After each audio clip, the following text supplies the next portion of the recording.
नमस्कार विद्यार्थी मित्रांनो, आजच्या आपल्या व्हिडिओमध्ये आपण चर्चा करणार आहोत बुकलिस्ट फॉर MPSC राज्यसेवा आणि UPSC प्रिपरेशन म्हणजेच केंद्रीय लोकसेवा आयोग असो किंवा राज्य लोकसेवा आयोग असो, या दोन्ही परीक्षेचा अभ्यासक्रम आता सारखा झाल्यामुळे आता आपल्याला केंद्रीय लोकसेवा आयोगाचे संदर्भ पुस्तकं इथं आता वापरायचे आहे। त्यामुळे आता आपण मराठी मीडियम असो किंवा इंग्लिश मीडियम असो, या दोन्ही संदर्भ साहित्यांचं या व्हिडिओमध्ये जे आहे ते विषय आधारित अभ्यासक्रमाबद्दल व संदर्भ साहित्याबद्दल चर्चा करणार आहोत। तर सुरुवातीला आपल्याला सामान्य अध्यायांचे जे पेपर असतात 4, ज्यालाच आपण GS1, GS2 आणि GS3 आणि GS4 असं म्हणतो, त्याच्यामधील GS पेपर 1च्या विषयाबद्दल आपण चर्चा करणार आहोत। तर GS पेपर 1 हा जो विषय आहे आपला मुख्य परीक्षेसाठी आणि राज्यसेवा MPSC 2025 करता, यामध्ये आर्ट अँड कल्चर म्हणजेच कला आणि संस्कृती या मराठी मीडियममध्ये जे साहित्य आहे ते आहे क्लास 6, 6वी, 10वी आणि 11वीचं स्टेट बोर्डाचं पुस्तक। हे तुम्ही इथं आर्ट अँड कल्चरसाठी वापरू शकतात। ज्याच्यामध्ये महत्त्वाचा जो घटक आहे तो टॉपिकनुसार तुम्ही इथं अभ्यासू शकणार आहे। त्याच्यामध्ये जो कंटेंट दिलेला आहे तो सोप्या भाषेत आहे आणि तो तुम्हाला समजण्यास जो आहे तो उपयुक्त आहे आणि तो समजण्यास तुम्हाला सोपा जाणार आहे। त्यामुळे 6वी, 10वी आणि 11वीचं स्टेट बोर्ड जे आहे क्लासचं, ते तुम्ही मराठी मीडियमचे विद्यार्थी इथं जे आहे त्याच्यातून तुम्ही अभ्यास जो आहे तो करू शकणार आहे। इंग्लिश मीडियमचे विद्यार्थीसुद्धा NCERT जे असेल, नितीन सिंघानिया यांचं सिलेक्टिव्ह टॉप पार्ट जे असतील त्याच्यामधील तुम्ही त्यातून जो आहे तो अभ्यास करू शकणार आहे। तर नितीन सिंघानिया यांचं जे पुस्तक आहे ते इंग्लिशमध्ये अवेलेबल आहे। त्याच्यामधून जर तुम्ही इंग्लिश मीडियमचे विद्यार्थी असाल आणि तुम्हाला इंग्लिश जर समजत असेल, तुम्ही नितीन सिंघानिया यांचं पुस्तक जे आहे ते रेफर करू शकाल। तर एन्शियंट अँड मिडायवल इंडिया करता म्हणजेच प्राचीन आणि मध्ययुगीन भारताकरता तुम्ही क्लास 6वी 11वीचं स्टेट बोर्ड जे आहे ते मराठी मीडियमचे विद्यार्थ्यांनी वापरलं तर हरकत नाही। याच्यातच जो टॉपिक आहे तो कंटेंट तुम्हाला एन्शियंट आणि मिडायवल हिस्ट्री करता जो आहे तो असणार आहे।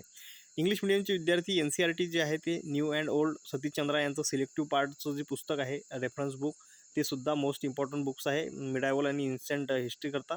ते सुद्धा तुम्ही रेफर केलं तर चालेल, प्राचीन आणि मध्ययुगीन इतिहासाकरता। नंतर येतो आपला मॉडर्न इंडिया म्हणजेच आधुनिक भारत। याच्यामध्ये तुम्ही क्लास 8सी स्टेट बोर्डचं पुस्तक or any other state book म्हणजेच तुम्ही इतर कुठल्याही स्टेट बोर्डाचं पुस्तक जर रेफर केलं तरी चालेल। ज्याच्यामध्ये मॉडर्न इंडियाबद्दल जे आहे ती माहिती दिलेली आहे। तामिळनाडू स्टेट बोर्डचं सुद्धा पुस्तक इथं सर्व विद्यार्थी जे आहे UPSCचे उमेदवार ते त्याच्यामधून स्टडी करत असतात। आता इंग्लिश मीडियम करता ओल्ड बिपिन चंद्रा असेल, नवीन NCERT असेल स्पेक्ट्रमची, ते सुद्धा मोस्ट इम्पॉर्टंट आहे। आता स्पेक्ट्रमचं जर बघितलं तर स्पेक्ट्रम हे जे बुक आहे हे तुम्ही प्रिलिम्स आणि मेन्स करता सुद्धा मॉडर्न इंडिया करता जे आहे ते रेफर करू शकणार आहे, केलं तरी चालेल। आणि हे सर्व पुस्तक जे आहे बिपिन चंद्रा असेल किंवा नितीन सिंघानियाचं असेल, सतीश चंद्रांचं असेल, हे फ्लिपकार्टवर ऑनलाईन तुम्ही ऑर्डर करू शकता।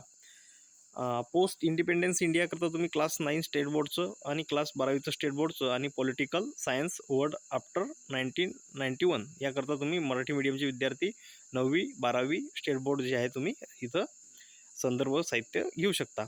तर इंग्लिश मीडियमचे विद्यार्थी NCERT class 12 post independence India जे आहे ते मॅग्रॉक हिल पब्लिकेशनचं जे असेल ते तुम्ही इथं वापरू शकणार आहे। नंतर वर्ल्ड हिस्ट्री करता class 11 political science, class 12 history इथं तुम्ही वापरू शकता। 11-12वीचं इतिहासाचं पुस्तक जगाच्या इतिहासाकरता तुम्ही इथं रेफर करू शकता।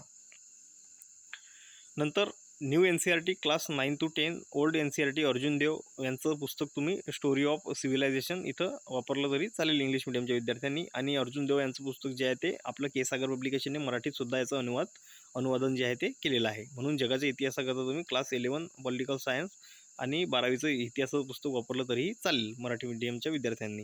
नंतर सोसायटी करता तुम्ही क्लास 11 सोशिओलॉजी आणि 12वीचं सोसायटीचं आणि इतर क्लासेसच्या नोट्स ज्या टेलिग्रामवर अवेलेबल असतील त्या तुम्हाला समजतील अशा नोट्ससुद्धा वापरल्या तर चालतील। नंतर इंग्लिश मीडियमचे विद्यार्थी class 6 to 9 basic, class 11 to 12 importance याच्यामधून सुद्धा तुम्ही रेफरन्स घेऊ शकता। नंतर आहे आपला जिओग्राफीमध्ये स्टेट बोर्ड बुक्स असतील, GC लिऑंग यांचं NCERTचं क्लास 6 to 12 आणि GC लिऑंग यांचं पुस्तक इंग्लिश मीडियमच्या विद्यार्थ्यांनी वापरलं तरी हरकत नाही। आणि GC लिऑंग यांचं पुस्तक जे आहे ते मराठीमध्ये सुद्धा अनुवादन याचं तुम्हाला मिळून जाईल, तर तुम्ही ते ऑनलाईनसुद्धा फ्लिपकार्टवरून ऑर्डर करू शकता। तर हा जो महत्त्वाचा आपला मुद्दा झाला, हा झाला GS पेपर 1 म्हणजे सामान्य अध्ययन पेपर क्रमांक 1 बद्दल. तर मराठी मीडियम आणि इंग्लिश मीडियम करता हे संदर्भ साहित्य इथं तुम्हाला जे दिसते आहे ते तुम्ही ऑनलाईन आणि टेलिग्राम चॅनलवर याची PDF सुद्धा तुम्हाला आरामात मिळून जाईल सर्च केली तर. नंतर आहे GS पेपर 2 म्हणजेच सामान्य अध्ययन पेपर क्रमांक 2 ज्याच्यामध्ये समाविष्ट विषय आहे polity, social justice, governance and international relations. म्हणजेच ओव्हरऑल हा सर्व राज्यशास्त्राशी रिलेटेड जो आहे तो आपला घटक असणार आहे. याच्यामध्ये मराठी मीडियमचे विद्यार्थी स्टेट बोर्ड बुक्स तुम्ही वापरू शकता आणि लक्ष्मीकांत सरांचं जे मोस्ट इम्पॉर्टंट बुक आहे लक्ष्मीकांत सरांचं ते तुम्ही मराठीमध्ये सुद्धा अवेलेबल आहे. के सागर पब्लिकेशनचं जे मराठीत अनुवाद त्याचा केलेला आहे ते सुद्धा तुम्ही रेफरन्स करू शकता, तो वापरू शकता. आणि लक्ष्मीकांत या सरांचं पुस्तक जे आहे ते इंग्लिशमध्ये सुद्धा NCERT 11/9/11चं आहे आणि लक्ष्मीकांत सरांचं इंग्लिशमध्ये याची जी मूळ प्रत आहे ते सुद्धा इंग्लिश मिडियमचे विद्यार्थी इथं वापरू शकता. तर स्टेट बोर्ड जे आहे लक्ष्मीकांत सरांचं महत्त्वाचं पुस्तक आहे ज्याच्यामध्ये तुमचं भरपूर असा टॉपिक जो आहे तो केंद्रीय लोकसेवा आयोग असो किंवा राज्य लोकसेवा आयोग 2025शी रिलेटेड डिस्क्रिप्टिव्ह असो तो सुद्धा तुमचा इथं कवर पूर्णतः होऊन जाणार आहे. नंतर सोशल जस्टिस करता तुम्ही न्यूजपेपर जो आहे तो रेफर करू शकता, कारण डेली न्यूजपेपर जर तुम्ही करंट अफेअर करता वाचत असाल वर्तमानपत्र, तर त्या वर्तमानपत्रातून महत्त्वाचा असा टॉपिक तुम्ही सोशल जस्टिस करता सुद्धा जो आहे तो कलेक्ट करून तुम्ही इथं युटिलाइज करू शकता. तर EX data on health various scheme असेल, योजनेशी रिलेटेड असेल, योजना भरपूर असा एक योजना म्हणून एक पब्लिशच होत असते दरवेळेस जे आहे ते मासिक, त्याच्यामधून सुद्धा तुम्ही जे आहे तो भरपूर असा सोशल जस्टिसचा जो सिलेबस आहे तो कव्हर करू शकता. आता व्हेरियस इश्यू ETC आणि क्लास नोट्स जे आहे ते टेलिग्रामवर तुम्हाला जर समजत असतील दुसऱ्यांच्या नोट्स, तर तुम्ही त्या टॉपरच्या नोट्ससुद्धा टेलिग्राम चॅनलवरती भरपूर अवेलेबल आहे, तुम्ही त्या सर्च करून सुद्धा डाउनलोड करू शकता. नंतर newspaper EX data health various scheme ETC class notes हे सुद्धा मराठी इंग्लिश मिडियमच्या विद्यार्थ्यांकरता सुद्धा हेच इथं लागू असणार आहे. गव्हर्नन्सकरता न्यूजपेपर आणि क्लास नोट ह्या सफिशियंट आहे. न्यूजपेपरमधून सुद्धा असा महत्त्वाचा कंटेंट जो आहे तो संपादकीय लेखांमध्ये येत असतो. लोकसत्ता असेल, द हिंदू असेल किंवा द इंडियन एक्सप्रेस असेल, याच्यामध्ये सुद्धा हा कंटेंट येत असतो. तो सुद्धा तुम्ही तिथून जे आहे तुम्ही स्टडी करू शकणार आहे गव्हर्नन्स या विषयाकरता. आता न्यूजपेपर आणि क्लास नोट ह्यासुद्धा इंग्लिश मिडियमकरता ज्या आहे त्या सारख्याच आहे. इंटरनॅशनल रिलेशन्स म्हणजेच आंतरराष्ट्रीय संबंध करता तुम्ही न्यूजपेपर, लोकसत्ता, हिंदू आणि Indian express PIB MEA website जे आहे ते तुम्ही तिथून सुद्धा माहिती जी आहे त्याची कलेक्ट करू शकता. आता शासनाच्या काही वेबसाईट असतात त्याच्यावरून सुद्धा जो करंट डेटा आहे तो तुम्ही तिथून कलेक्ट करून त्याचा सुद्धा वापर तुम्ही आपल्या डिस्क्रिप्टिव्हमध्ये करू शकणार आहे मुख्य परीक्षेकरता. तर वेबसाईटसुद्धा शासनाच्या जे आहे त्याच्यावरून मिळालेला डेटा जो आहे तो तुम्ही कलेक्ट केला पाहिजे. न्यूजपेपर, लोकसत्ता, हिंदू आणि Indian express PIB MI website हे सुद्धा इंग्लिश मिडियमच्या विद्यार्थ्यांना जे आहे ते तसंच करायचं आहे इंटरनॅशनल रिलेशन करता. आणि याच्याकरता मार्केटमध्ये भरपूर असं संदर्भ साहित्यसुद्धा हिंदी, मराठी, इंग्लिशमध्ये अवेलेबल आहे. ते सुद्धा तुम्ही ऑनलाईन ऑर्डर करून जे आहे ते वापरू शकता. आता पुढचा जो विषय आपला इकॉनॉमिक्स अर्थशास्त्राकरता तुम्ही स्टेट बोर्डचं पुस्तक जे आहे ते वापरू शकता.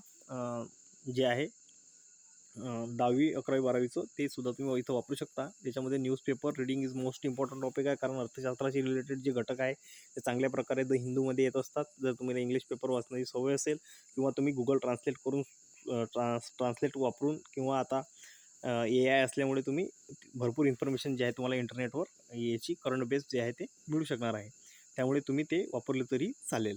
आता NCERT class 9, 10, 11 all accepted micro economics असेल अँड अदर स्टेट बुक्स असतील, श्रीराम IS, नितीन सिंघानिया यांचं सुद्धा पुस्तक तुम्ही इथं इंग्लिश मिडियमचे विद्यार्थी वापरू शकता, कारण ते इंग्लिशमध्ये अवेलेबल आहे. नंतर येतो आपला ॲग्रिकल्चरमध्ये तुम्ही कृषीमध्ये स्टेट बोर्ड वापरू शकता. 11वीचं किंवा 12वीचं असेल तर newspaper reading is most important आहे. भरपूर कृषीचा असा टॉपिक दरवेळेस लोकसत्तामध्ये सुद्धा येत असतो. जुने पेपरसुद्धा तुम्ही वेबसाईटवर जे आहे ते डाउनलोड करू शकता. नंतर इंग्लिश मिडियमकरता NCERT class 6, 9, 10, 11, 12 newspaper economic survey जो येतो तो सुद्धा तुम्ही डाउनलोड करून इथं जे आहे त्याचा वापर करू शकता.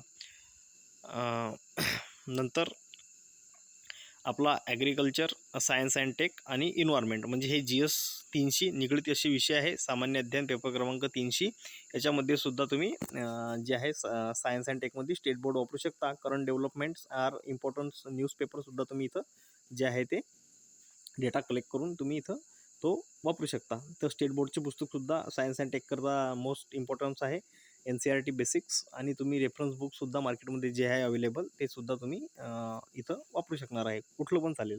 NCERT newspaper reading is most आहे. नंतर येतो आपला पर्यावरण, एन्व्हायरमेंट. याच्यामध्ये लॉजिक बूस्टर किंवा क्लास नोट्स असतील, न्यूजपेपर असेल तो सुद्धा वापरला तरी चालेल. आणि इंग्लिश मीडियमचे विद्यार्थी NCERT some part covered in geography and class 12 chapter 13-16 newspaper PFIS या नोट्स तुम्ही वापरले तरी चालेल. आणि याच्याकरता पर्यावरणाकरता आपलं तुषार घोरपडे सरांचं मराठीतसुद्धा पुस्तक आहे, ते सुद्धा बेस्ट असं बुक्स आहे, ते सुद्धा वापरलं तरी चालेल.